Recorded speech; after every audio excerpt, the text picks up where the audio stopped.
सर्वप्रथम श्री आदिशक्ति नटेश्वरी परमेश्वरी भगवती कामाख्या को साष्टांग प्रणाम करती हूँ और मंच पर बैठे हुए सारे परम आदरणीय सज्जनों का, विद्वानों का सम्मानपूर्वक प्रणाम नमस्कार प्रेषित करती हूँ। राष्ट्रम यूनिवर्सिटी AICTE, यहाँ डॉक्टर अनिल सहस्रबुद्धे जी बैठे हैं, उनका धन्यवाद करती हूँ कि कलाकार को भी इस ज्ञान प्रवाह, ज्ञान परंपरा में शामिल किया है। ये बहुत आवश्यक है।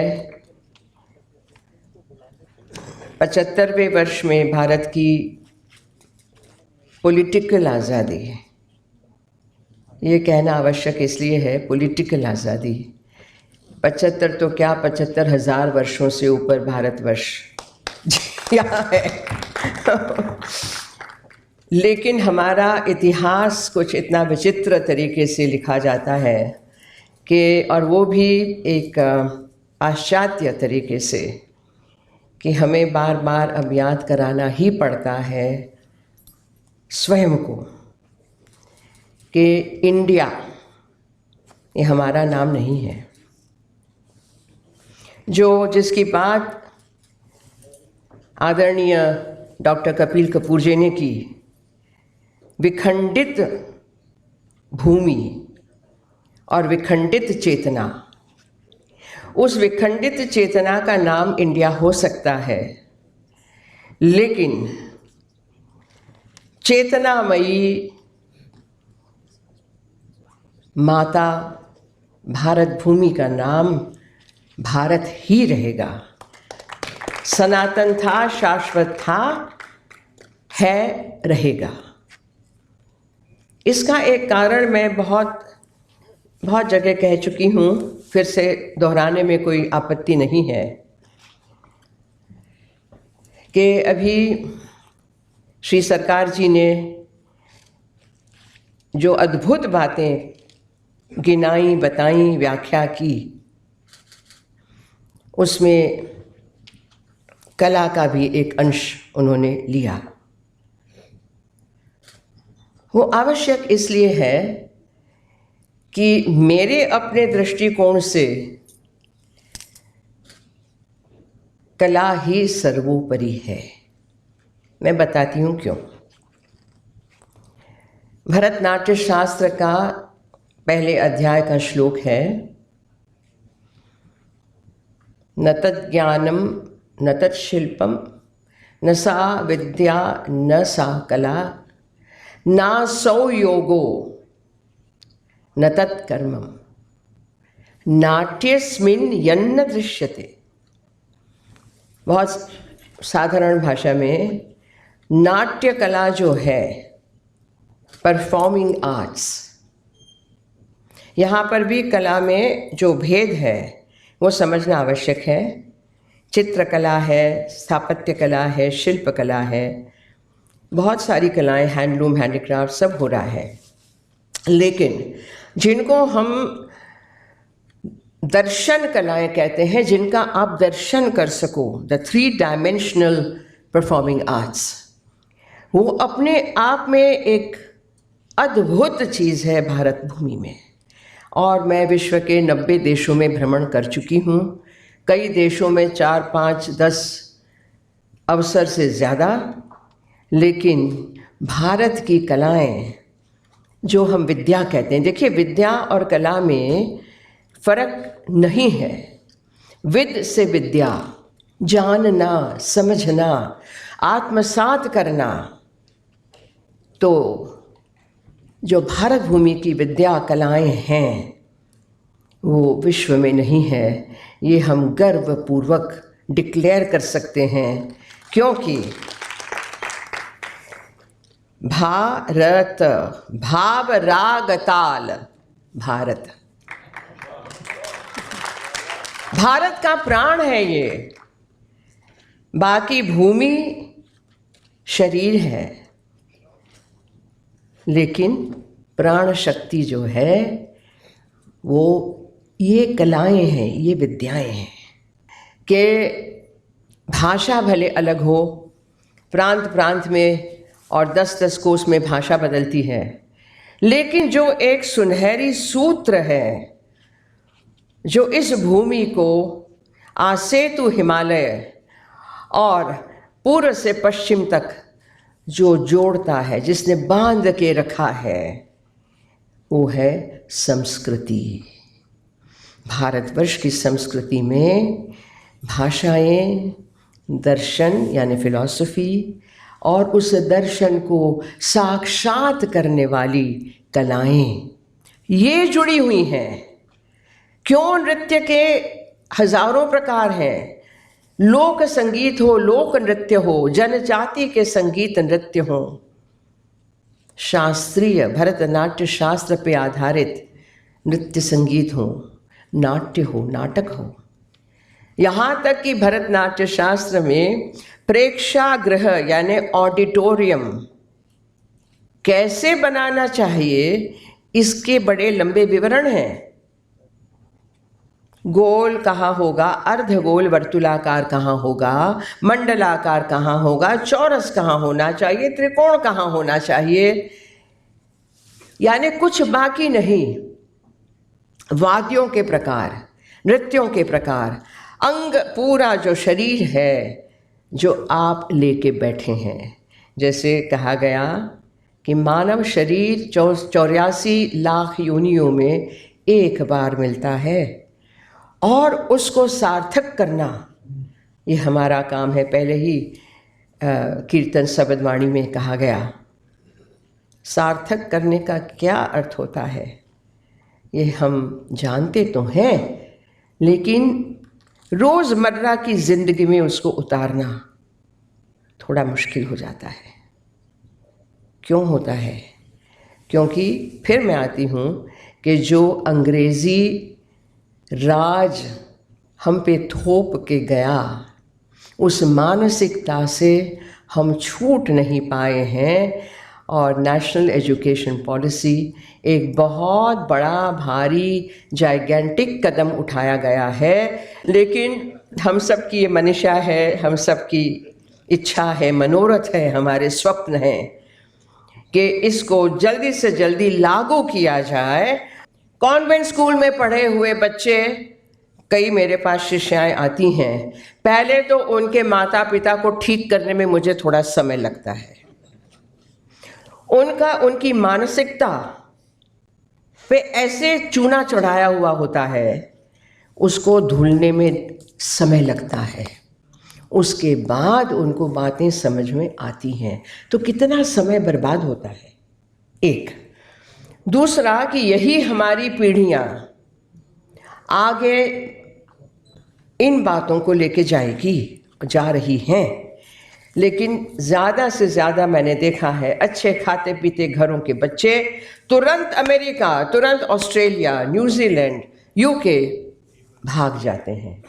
ब्यूरोक्रेट्स के बच्चे भी, आई एम सॉरी टू से, और पॉलिटिशियंस के भी। अब मैं इस परंपरा की अक्षुण्णता, अखंडता के बारे में थोड़ा सा इसलिए बताना चाहती हूँ कि अभी बहुत सारी बातें हुई, मैथमेटिक्स की बात हुई, तो हमारी जो कला विद्याएं हैं उससे ज़्यादा गणित का साष्टांग दर्शन आपको कहीं नहीं होगा।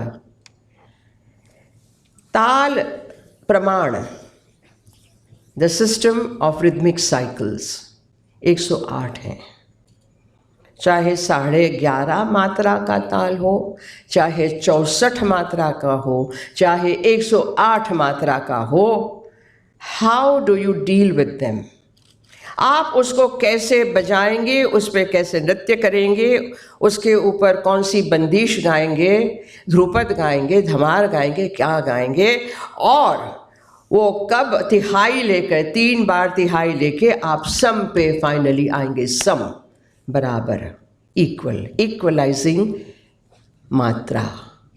तो जीवन में इस गणित से फ़ायदा हमें ये हुआ है, मैं अपनी बात कह रही हूँ, कि बहुत उतार चढ़ाव आए हैं जीवन में, लेकिन घूम फिर के सम पे आ गई हूँ हमेशा, और उसी समत्व ने मुझे यहाँ तक पहुँचाया है। दूसरा, स्वर कितना महत्व रखता है जीवन में, उसका कभी आपने अनुमान ना किया हो। मधुर स्वर, सुनने लायक स्वर, कर्कश कर्ण कटु स्वर, कर्ण प्रिय स्वर, और स्वरों के जो वाइब्रेशंस हैं उनको गिन के हमारी स्वर बने हैं सा से लेके निषाद तक। षडज ऋषभ गांधार मध्यम पंचम धैवत निषाद, और आरोहण अवरोहण कितनी जगह रहेगी षडज और ऋषभ, सा और रे के बीच में, जहाँ कोमल रे भी आता है, रे और ग के बीच में जहाँ कोमल ग भी आ सकता है, ग और म के बीच में जहाँ मध्यम तीव्र मध्यम आ सकता है। और कितनी श्रुतियाँ हैं जिनका एक यानी श्रुतियाँ क्या हैं? श्रुति एक तो है सुनना, लेकिन संगीत में श्रुतियाँ वो हैं जो सटलिस्ट, सूक्ष्माति सूक्ष्म गणित है। और किसी ने बहुत सुंदर व्याख्या की है कि जैसे पानी में मछली तैर के जाती है, you can not see after some time, लेकिन वो गई है। आकाश में पक्षी उड़ते हैं, हम कहते हैं कि दे नो देयर ओरिएंटेशन, कहाँ से कहाँ जाना है, हज़ारों मील दूर उनको पता है। ये सारी श्रुतियाँ हैं। मुझे तो ये अद्भुत लगा डेफिनेशन कि श्रुतियाँ मात्र 12 नहीं है, 1200 12,000 हैं। और उसके जो मूड्स हैं, उन भावों से राग बनता है, और वो राग सुबह सुबह शिव महादेव की पूजा में नट भैरव, बैरागी, शुद्ध भैरव, इसमें गाना आता है ललित सुबह 4 बजे, रात को मालकंस जय जयवंती, दोपहर में सारंग। ये यानी आप गा के देखिएगा तो पता चलेगा। इसलिए मैं कह रही हूँ कि सभी के जीवन में थोड़ा नृत्य, थोड़ा संगीत होना ही चाहिए। नृत्य क्यों होना चाहिए? मैंने पहले ही कहा कि शरीर है, सबके शरीर है, बैठे हुए हैं सब लोग, जहाँ देखिए वहाँ शरीर ही शरीर घूम रहे हैं। कितने हैं? 150 करोड़ जल्दी हो जाएंगे शरीर भारतवर्ष में, शरीर। लेकिन शरीर क्या है? शरीर वो यंत्र है जो आपको उस गति से उस जगह पहुंचा सकता है। शरीर आपका व्हीकल है, आपका वाहन है। शरीरम आद्य खलु धर्म साधनम। शरीर के बाहर तो आप सोच नहीं सकते, आपकी खोपड़ी, आपका दिमाग भी शरीर के अंदर है ना, बाहर नहीं है। तो आपकी बुद्धि, आपका अभिमान, आपका ज्ञान, आपकी विद्या, सब इसी शरीर में है।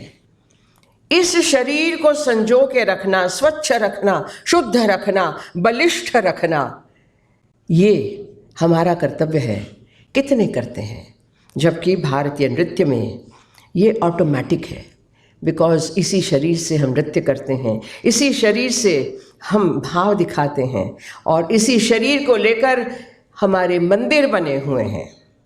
1/3 2/3 जो हमारा मेजरमेंट है शरीर का, उसी से मंदिर बने हुए हैं। उसका जो शिखर है वो मस्तिष्क है। अंदर गर्भगृह है, वो हमारी नाभि है, जो सूर्य स्थान है, जहाँ से पूरी ऊर्जा फैलती है शरीर में। इतनी सुंदर बातें जो बिल्कुल सहज हैं, सिंपल हैं, उसको यदि हम नहीं समझते हैं तो मैं कहती हूँ कि हमारा जन्म सार्थक नहीं है। और इसीलिए बहुत अच्छा हुआ कि न्यू एजुकेशन पॉलिसी में ये दिया गया है कि आप मैथमेटिक्स के साथ वायोलिन सीख सकते हैं, नृत्य सीख सकते हैं, फोटोग्राफी, यानी एक जिसको पश्चिम में लिबरल एजुकेशन कहा गया। ये लिबरल एजुकेशन आपने कहा, मिनिस्टर साहब ने कहा कि हमारे गुरुकुलों में तो था ही। इसी बात पे मैं ये कहना चाहती हूँ कि sir, is it possible to make our schools like gurukuls? तो बहुत समय बदल गया है। उस समयानुसार हम किस तरीके से गुरु शिष्य परंपरा को लागू कर सकते हैं, ये भी एक सोचने वाली बड़ी बात है कि हमारे जो ज्ञान परंपरा, हमारी शास्त्रीय नृत्य परंपरा, संगीत परंपराएं हैं, उसमें बहुत सी बातें छिपी हुई हैं। So many messages are there, so many sutras are there. Shlokas तो हैं, सूत्र हैं, और उनको हम नहीं समझ पाते हैं क्योंकि वो हमारे शिक्षा पद्धति में आज तक आया नहीं था। थैंक गॉड मेरे माता पिता ने मुझे गुजराती मीडियम स्कूल में पढ़ाया भाई, तो मेरी मातृभाषा गुजराती है, मराठी है, हिंदी है, तमिल है, तेलुगु, उड़िया, बंगाली मैं सब बोल लेती हूँ, आसानी से बोल लेती हूँ, समझ लेती हूँ, बोल भी लेती हूँ। तो इसका मुझे बहुत गर्व है। तो मातृभाषा पे जो अब भार है उसको बनाए रखना है। ज़्यादा से ज़्यादा आपकी शिक्षा संस्थाएं मातृभाषा पे और हमारी प्रांतीय भाषाओं पे जोर दे। अच्छा है कि हमारे पार्लियामेंट में अब वो भी आ गया है कि हमारी 28 जो भाषाएं हैं उनमें सदस्य सांसद बोल सकते हैं, लेकिन पहले आपको थोड़ा बताना पड़ता है अगले दिन। तो मैंने राज्यसभा में सांथाली भाषा में सुना है, कोंकणी में सुना है, अद्भुत। तो ये एक बहुत बड़ा अच्छा पॉजिटिव कदम है। स्वदेशे पूज्यते राजा, विद्वान सर्वत्र पूज्यते, हमें भूलना नहीं चाहिए। अंत में मैं एक गोपाल दास नीरज की कविता की 2 पंक्तियां सुना देती हूँ। सुख में नाचो दुख में नाचो, जीवन है ताता थैया रे।